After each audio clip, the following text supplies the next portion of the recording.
It's okay if I'm not on the stadium shows, the big sponsored, big budgeted tours, and I'm fine with not having that rock star gratification. But if those were the things that drove me to play music, I wouldn't have the gratification or fulfillment of playing music that's touched many people's lives.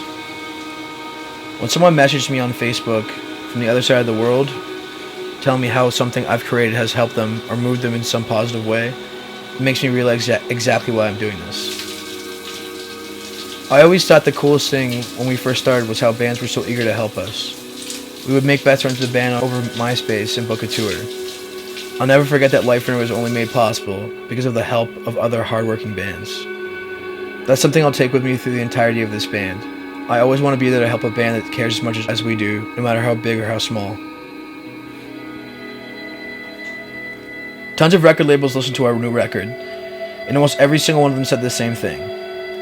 This record's incredible, but what are you trying to sell? And that really bummed me out, because it made me realize I've created something so pure of capital destruction that they actually felt like it couldn't be sold to kids still buying music.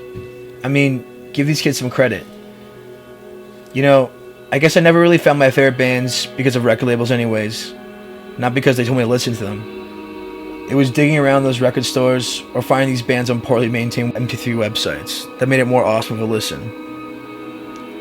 Besides, I like to think our fan base wasn't force-fed our music, but more so because they loved what we had to say, and that's why they listened to us. After all, making these records isn't about a dollar sign, because money goes, money's spent, money burns, and money smells bad. Fulfillment for me comes from going to these cities, even if it's those 10 kids that show up. I know at least those 10 kids actually give a shit about me and my band. You know, a lot of my friends asked me when I changed the drive of the band, why did I just change the name and start over? And I always said the same thing. This band's my baby, and it's been one of the greatest journeys of my entire life.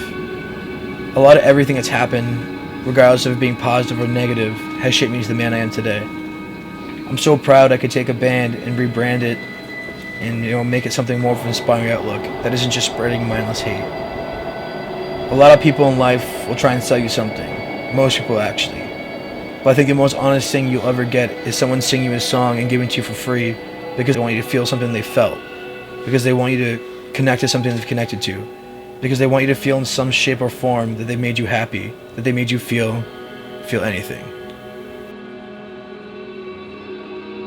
My name's Johnny, and I sing in Liferuiner, and I'm perfectly okay with not being a rock star. And I'm perfectly okay with that because I'm a son, a brother, an author, a best friend, a boyfriend, a husband, a father, a chef, and an artist. And all these things will always take precedence over the glamour of selling bullshit.